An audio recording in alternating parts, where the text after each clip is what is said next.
Magandang araw po sa inyong lahat mga kababayan at eto nga mga karibin natin, yari silang lahat, Marcos Jr. di na mahagilap, tumakas na. BP Sara ready na, mag-take over na. Ayan po mga kababayan, patungkol po riyan ang ating alamin at bibigyan ng reaksyon sa video ito. Pero bago po natin simulan yan mga kababayan, palike naman po ng video ito, malaking tulong po yan. Maraming salamat po mga karibin natin at eto na nga. Simulan na po natin to. Pasok, Kap Dado. Na people will just install her as the president. Kayong mga nagbabalak kasuhan si Inday Sara, wala rin eh. All the people will do, punitin nila yung constitution and then they install Inday Sara. Gusto niyo ba ganun mangyari? Kaya wag niyo puwersahin yung kagaguhan na yan. Ngayon, ang Pilipino sumusunod sa batas. Correct. Ang pinakamasamang mangyari, punitin ng Pilipino yung konstitusyon at sabihin, mga putang ina nyo, we have enough already. Binaha kami, ginago nyo kami, ninakawan nyo, kadul nyo kami, tang ina ninyo, gusto nyo pa, susunod kami sa inyo, gago kayo. Kanina nga mga kababayan, may nakita po akong post, natawa lang ako kasi biruin mo, Senator Ping Lacson, nagsalita, sabi niya, trilyon, 1.9 something like that mga karibin natin, trillion or 1 point something trillion ang ginastos di umano sa flood control pero binabaha pa rin. Itang lang hiya naman Lacson, no? Nung nag-iimbestiga ka sa flood control parang hindi ka naman seryoso, parang may pinoprotektahan ka pa tapos ngayon magrereklamo ka na binabaha pa rin kahit napakalaki na ng ginastos sa flood control. No? Kung talagang may malasakit ka sa flood control, dapat nung una pa lang, nung unang arakada mo pa lang, nung pinalitan mo si Senator Dante Marcoleta, di ba? Itinodo mo na ang pag-iimbestiga. Kaso hindi po yung ganun nakita ng taong bayan, di ba? Yun ay iwasan nyo. Kaya, ngayon, binaba ang tao. You be present. You attend to the people who are suffering. Hindi yung putaragis kayong mga animal kayo. Wala kayong kapuso-puso sa mga Pilipino. Baka, eto baka nga nagpa-party pa sila ngayon mga kabayan, di ba? Kasi nga birthday ng First Lady, siyempre party pa yan mga karibin natin. Wala eh. Inggit na inggit kayo sa mga Duterte kasi sila mahal ng taong bayan. Ngayon nahanapan. Nasaan na yung mga Duterte? Nasaan na? Wala nang budget eh. Inaano ninyo mga Duterte ngayon. Sira ulo to mga gagon to. Correct. Maingit na inggit kayo sa mga Duterte. Kasi sa kanila, bukal. Bukal sa puso eh. Hindi nyo kaya na magdidrill kayo ng butas, palilitawin yung pilit, yung tubig. Hindi. Sa kanila, bukal, natural na lumalabas yung pagmamahal sa kapwa. Correct. Ang ating topic ngayon ay ang BBM Duterte legacy. Pa rin, mga kabayan. Budol, baha. Duterte pa rin. Magnanakaw. So yan ang just comment down below mga karibin. niyuan ng BBM administration. Mga nakaraang araw, may mga nagsasabi pa, PCO yata yung sabi na BBM will be leaving behind a great legacy, pinakamagaling na presidente and all that. Pero iba yung nakikita natin sa bansa. Ayun, isa po yun sa pinag-uusapan mga kabayan na itong si BBM, sabi niya sino daw yung magpapatuloy sa kanyang legasya? Yung susunod na i-endorso niya, di ba? Yung susunod na i-endorso ni President Bongbong Marcos Jr. ay magpapatuloy sa kanyang legasya. Mayroong isang I think Filipino naman siguro siya, pero half siguro, no, isang foreigner. Sabi ano bang legasya ang sinasabi ni BBM? Sinasabi parang bangag na naman si BBM mga kababayan. Sa natin baha, bangkay, ay nako. Tapos sige pa ang nila, bintang sa kung kani-kanino, sa Duterte, bintang, habol nila mga pinalalabas nila, magnanakaw ang mga Duterte, pero sila tong nagnakaw. Correct. Kasi kitang-kita nyo, pinakcheck na naman ng langit ngayon. Baha na naman. Pero ang ano doon, mas matindi yung baha eh. Mas matindi ngayon ang baha. Yung mga dating hindi binaba, binaha eh. Kaya, yun ang gusto nating anuhin, bigyan ng ng kaukulangang pansin. Obvious na obvious naman yung yung balita na marami sa SOCMED, marami sa mga mainstream media. We deserve it because yan yung natin eh. Pinabayaan natin. Yan yung hindi naman ginusto eh. Hinayaan lang dahil sa pagpawalang bahala ng mga Pilipino sa seemingly walang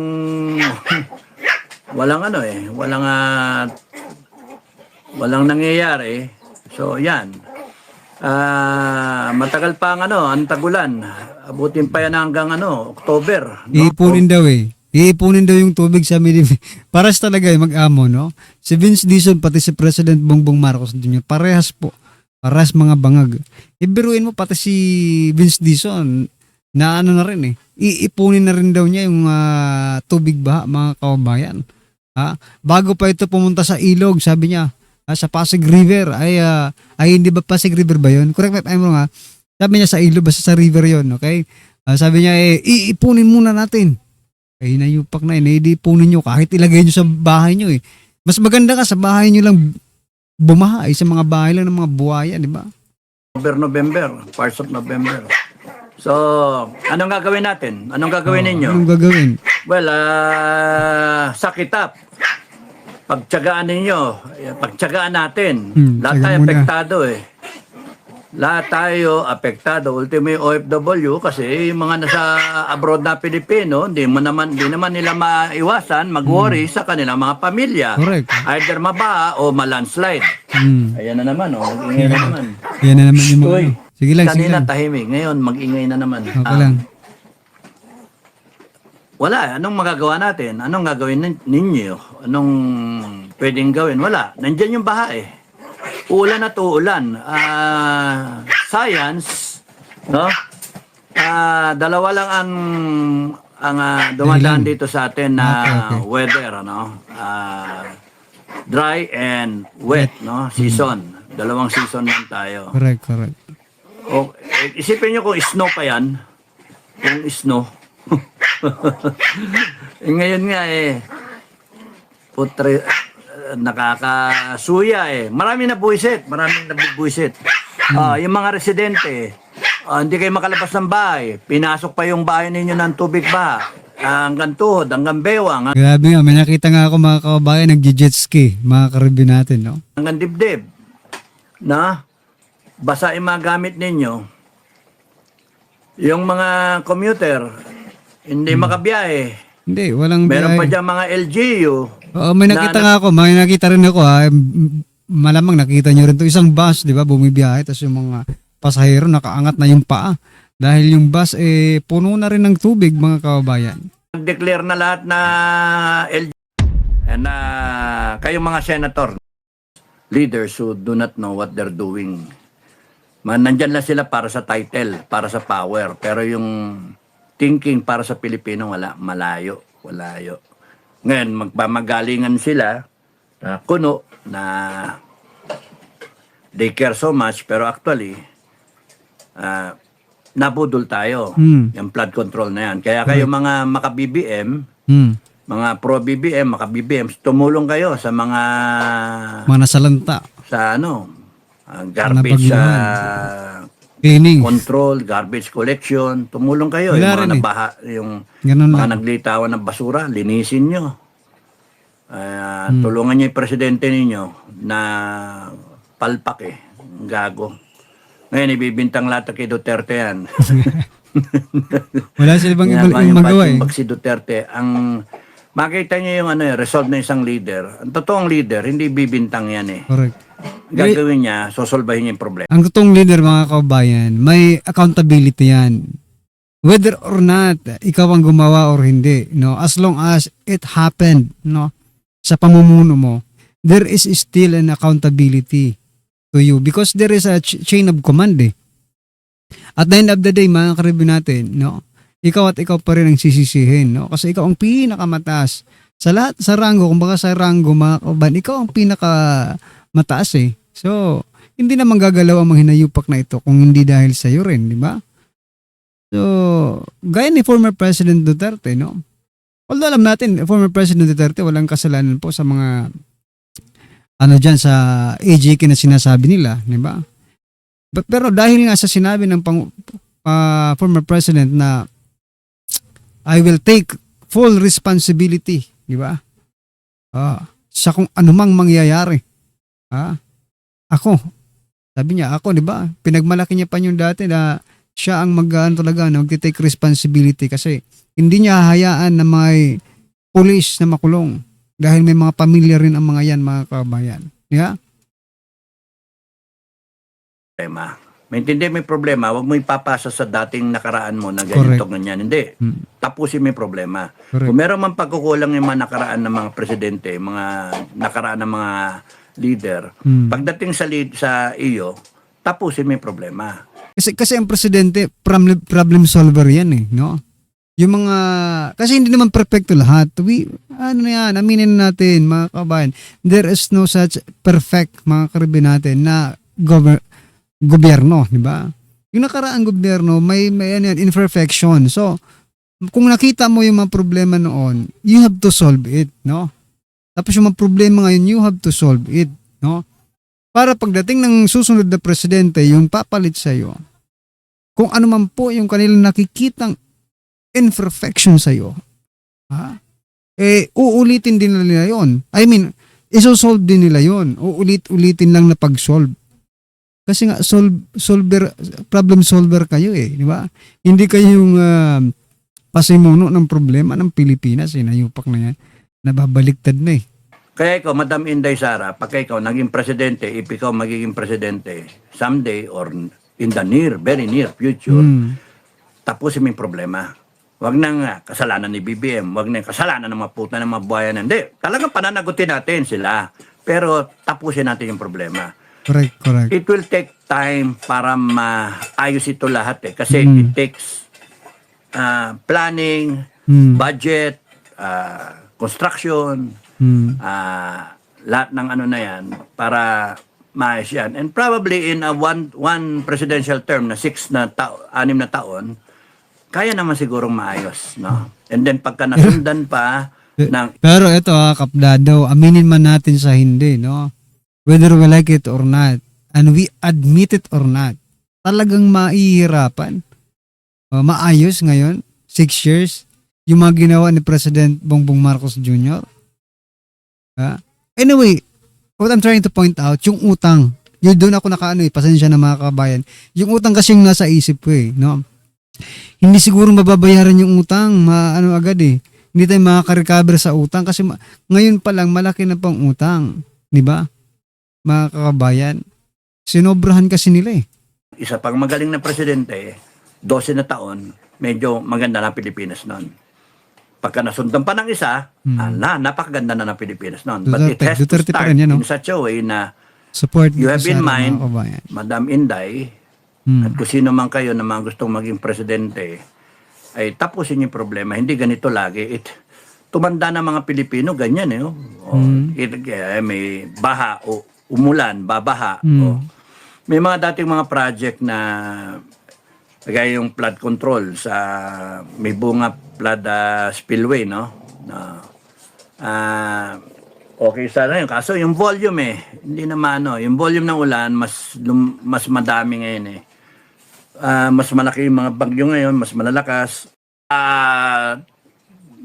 Kailan pa yan madidiin sa utak natin at sa dibdib natin na tayo rin naman na may kasalanan nito kasi binoto si BBM, yung mga bumoto kay BBM. Pangalawa, alam natin ganyan, wala tayong ginagawa. Tapos umaasa tayo sa AFP at sa PNP. Wala rin gagawin. Wala rin gagawin na natin ngayon, wala. Kaya yan, inabot tayo ng baha. Di kasalanan ng Pilipino yan.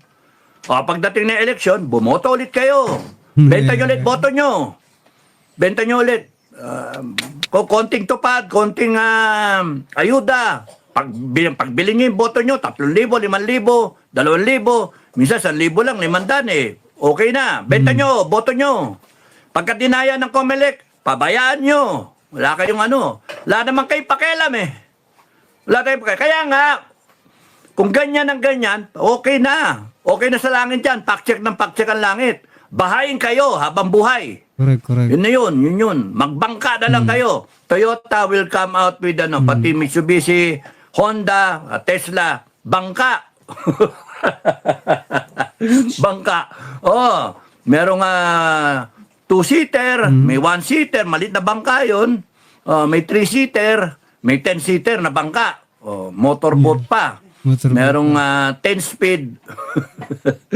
Wala na, may mga kabayan, ito pasadahan din po natin itong balitang ito. Pasok no? Teka lang, ito mga kabayan, ayusin lang natin. So ito si yung sikat na vlogger, mga kabayan. President sumusunod ng batas, kukontrahin ninyo. According to the rules, pwede siyang hindi mag-appear at Correct. magpakita sa impeachment Yan po, sinusupalpal po dito si Abante, mga kabayan. court. Pwede yung kanyang mga lawyers lang. Correct. Why do you keep on insisting? Bobo kasi. Dahil Bobo. nagpapanik na kayo. Dahil hindi nyo makuha yung kanyang inis. Masakit siguro, sir, yung ini-ignore. Duterte No? pa rin, Yung parang, wala lang. Masakit siguro yun, no? Yung parang nagdadaldal ka na, lumalabas na yung... Yung parang ginawa mo na yung lahat pero hindi pa rin, di ba? Ginawa mo ng lahat, siniraan nyo na, di ba? Ini-impeach nyo na, pero hanggang ngayon siya pa rin yung panalo, mga kababayan. ugat ng leeg mo, tapos yung pinagsasalitaan mo, deadma lang. Why? Kasi nga mas matalino sa inyo yun. Kaya di ba sabi ko nung last, pasensya na sir, no, putulin muna natin. Sabi ko kasi nung last bag, mga kababayan, hindi lahat ng away, no? Hindi lahat ng labanan ay kailangan mo makipag-away, di ba? Para manalo minsan, para manalo ka minsan sa isang labanan, you just have to keep quiet, silent, mga kababayan. Diba? Silence is the best revenge, mga ka-review natin. Diba? Kita mo. Diba? Masyado silang nasasaktan sa pananahimik ni BP Sara.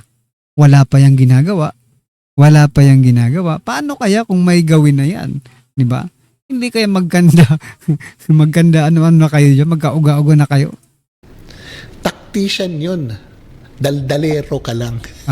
Yeah. Magaling ka lang sa bukadera, marunong ka lang magsalita. Correct.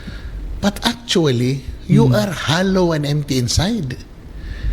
Alam mo kung bakit sinabi ko yan, pastor, sa'yo? It's because nagagalit ka sa isang tao na hindi ka naman pinapansin na. Nagalit ka dahil natalo ka sa distrito mo. Kung hindi sa COMELEC, Hindi siya makaupo. hindi ka nakaupo dyan. Correct. Tama. Tapos sasabihin mo, hindi nagtagumpay si Vice President Sara. Ganyan. Manila yan, ha? Taga Davao si Vice President Sara. Minsan lang nagpunta sa distrito mo para magsalita. Muntik ka pa. Correct. Paano pa yung future? Pag wala na. maging presidente na si VP Sara, kaya double time, sir. Galitin mo yung Vice President. Kung Pero papatulan alam siya. nyo, hindi kayo talaga magtatagumpay dyan. Why? You keep on insisting that you are following the law. Hindi. You're not only bending the law. You are interpreting the law. As if you are the Supreme Court. Correct. Sir, mapikon ka lang. Dahil sa totoo lang, marami talagang galit sa'yo, sir. Sa inyo lahat dyan, maraming galit sa inyo. At alam kong random nyo yan. You are the most popular and popular politicians in the Philippines. You are popular because people know you. You are unpopular because the people does not like you. Correct. All of it. Your hypocrisy, your principles, what you stand for, and what comes out from your mouth. Correct. Galing talaga mga asar niya, no? Holier than thou attitude. Muntik ko na masabing fuck you. Muntik ko na masabi talaga. Buti hindi mo nasabi, no? Bunti ka na. Buti hindi sinabi. Bawal pa naman yan. Ingat, sir, ah. What a shame, pastor ka pa naman. Sayang ang bayot. Bayot. Ako, personally speaking, I Ito expect yan, ah. the defense to do everything they can to Hindi po ba kayo nagtaka? Ba't bigla-bigla lumabas tong si Abante? Wala. Ewan Anong ko meron na bakit. Abante? Baha? Ortigas! Oy, akala ko naman sa probinsya. Cainta Rizal, ang lapit lang nito. Ay, oo. O, tingnan natin si Tantan Alcantara. Tantan. Tantan, pasok. Nelson, Jen, ayun nga ay kasalukuyan na dito tayo sa Taytay Rizal kung saan nakakaranas tayo uli ng malakas na ulan. Kung maririnig ninyo sa ating background ay Yan, itong patak ng malakas na ulan. So kanina nga, Nelson, nasa kanina ang mataas na baha tulad nitong palakas na ulan na nagdula simula nitong alas 11 ng tanghali at tumigil alas 10 ng hapon. Nakita natin na yung mga sasakyan ay pinilit na itawid dito sa Maragasan Baha na aabot sa Ay, hanggang kita. grabe. Pero ito ay pumirik na dyan at ilang mga motosiklo ay sinusubok rin na tawirin itong kahabaan ng Ortigas Avenue Extension dito sa may Cainta Rizal. Dahil sa kami na rin nakita natin na ito ay base sa aking experience dito sa kahabaan ng Ortigas Avenue Extension ay itong side lang ng going to Junction Cainta ang nakikita natin na pinataha, no? Sa tapat itong eskwelahan dahil yung sa may subdivision dyan na may malaking ilog ay umaapaw. Pero nung nakita natin kanina, yung going naman to Antipolo, yung packet ng Antipolo na galing naman ng Cainta Junction, pagdating dito sa Ay, grabe pinahang yung- intersection, ay nagkaroon din ng panibago Ingat kayo dyan, mga dahil nga kabayan. katakapaw naman ng isang stick dito sa isang malaking establishment. So, yun, kanina ay nagdulot ng matinding traffic dahil sa kahaba ng Ortigas Avenue Extension. At kasalukuyan ngayon, Nelson, dito sa may junction area, yung kilalang subdivision dyan na laging binabaha, ay kasalukuyan lubog sa tubig, baha. Ano yan? Ang kaglan sasakyan, ay pag sinabing parko, Kape, papuntang Taytay yan. Ito yung nasa may highway of the Avenue Extension. Oo nga. Ay, di sige. Pero, ayun. Kasi hindi sila pwede dumaan Sa dito sa kabilang side. Malalim. Oh. Malalim. Antipolo, dahil hindi na inaasahan na magkakaroon din. Yan, hindi umaagos doon yung tubig baha. General Recarte. So, ay isa sa mga banal na sinasabi nila na Port ka pa mamaya, kailan pa mga lugar na mapupuntahan mo na. Ngayon, itong si Bangag, ano yun niya, sisisihin niya ngayon, yung basura. Pakinggan po natin, ha. Paano tayo niloloko ng tao na to? Kanilang ginawa is that naglagay sila ng basurahan. Ang problema po minsan, walang basurahan. Walang pupuntahan, walang itatapos, walang paglalagyan ng basura. Grabe. Basura po ang sinisisi ngayon ni Bongbong Marcos. Grabe talaga. Ay, na. Kaya ninenervyos sila na hindi Tama, ninenervyos sila kahit na binabaha na ang buong Luzon. Ang gusto pa rin nilang ituloy, impeachment. Ninenervyos sila. Bakit kanyo mga kareaksyon? Dahil po mga kareaksyon, ninenervyos sila. Dahil pag si Sara Duterte na po, baka sila po ang gawing flood control. ninenervyos sila na hindi ma-impeach si Sara or baka manalo si Sara na presidente sa 2028. Kasi The only way you can stop Sara Duterte from becoming president is either to kill her or to impeach her. Wala nang iba. Hindi nila mapipigilan ito na maging presidente si Sara Duterte. Sa kanya ng taong bayan ay the best president. Pero itong si BBM, hanggang sa libingan, ang paningin sa kanya ng taong bayan, magnanakaw. At kinamumuhian ng taong bayan. Grabe. Grabe. Bongbong. Ito. Banatan nung prosecution at defense. At syempre, para mas mahimay pa natin yan, kailangan may makausap tayong abogado. Yun. Wala si Attorney Coach Oli. So, kailangan natin ng isang abogado.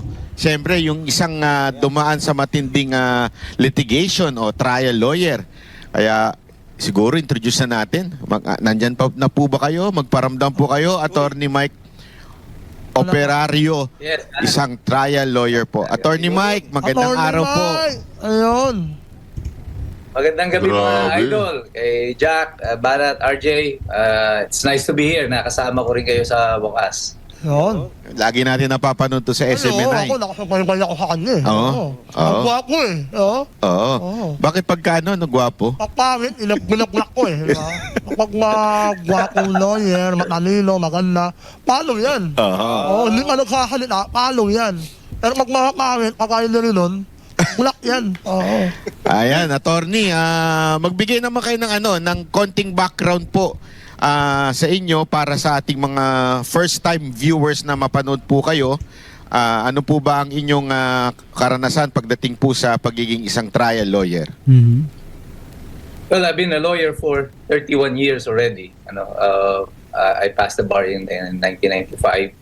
I first joined up kay Senator Rocco nung siya ay nasa Senado pa.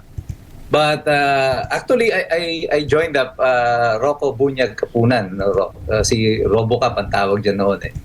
Kaya si Attorney Kapunan, actually, ninang ko yan sa kasal. Naku, Kasama si ninang pala, ninang. Rocco. Grabe. And then in 1997, bumalik ako sa Bataan, but I became also one of the consultants of Senator Rocco nung siya ay naging Secretary of DepEd. And I also became part of Action Democratico, and then I've been in litigation up to the present, and I am currently the president of IBP Bataan chapter. Nako, ayan narinig mo. Ako, nilang na pala sa kapuna. Kaya magsalita ng masama. Oo. Grabe. Ingat-ingat ka dyan. Oo. Kayo na lang magtanong kayo, Tony. Pero may una akong tanong, attorney, kasi Ninang may pala. kalituhan sa mga kababayan natin. Ano ba yung ano tawag doon, yung misleading question para sa And part leading ng question, misleading at leading question para doon sa part ng prosecution, at misleading at leading question naman doon sa part ng defense. Kasi nagkakaroon ng kaguluhan diyan yung mga kababayan natin eh. Paki-explain nga po, attorney. Actually, hindi naman dapat pagkaguluhan yan. Ginawa lang masyadong malaking issue. Ang leading question, usually yan, kapag yung question na inilatag ay answerable by yes or no. Parang ikaw na nagsabi, halimbawa, si Jack, ang aking tinatanong, totoo ba, Jack Argotan, ikaw ay gwapo? Ay, siyempre, leading. Sasabihin niya, yes. Diba? Pero kapag ang misleading Tawarin is siya. that nagbubuo ka ng premise dun sa tanong na hindi naman ito napag-usapan o wala doon sa mga unang pinag-usapan. Ganun pala yun. Ang question dito, ang naging issue kasi dito, pwede daw ba na yung depensa ay mag-ask ng misleading questions? Actually, under the rules, objectionable yan. Pero hindi ibig sabihin nun, hindi susubok ang depensa, even to ask a misleading question. Kasi ang purpose namin dyan is to test the credibility of the witness. Correct. To know kung totoo ngang alam niya yung kanyang mga pinagsasasabi. Kasi if you ask them a misleading question, they can immediately correct themselves kung hindi naman yan mapuna ng prosecution or the one who presented the witness. So pwede naman mag-object doon yung abogado na nagpresenta ng testigo at sasabihin niya nga that is a misleading question. So Kung baga mga kabayan, yung nangyayari ngayon sa impeachment, those are normal lang mga kababayan. Walang kakaiba kung di normal po ang nangyayari dyan sa impeachment trial na yan. Okay? Hindi siya actually malaking issue. It's a non-issue because meron kang available remedies. Pag nakadinig ka ng misleading question, di mag-object ka. Correct. Ay kaso dito, pag nakadinig ng misleading question, nagpo-post sa Facebook eh. So, parang doon nagkaroon ng problema dito because of the specific prohibition dito sa Rule 18 ng Senate Impeachment Rules na pinagbabawalan yung mga abogado na maggawa ng anumang mga statement in media or social media that is directly related to the case other than yung mga official na mga pahayag nila, mga press conference after the hearing. So yan mga kababayan, ano pong inyong opinion, reaksyon sa video ito? Just comment down below mga kababayan. Maraming salamat po.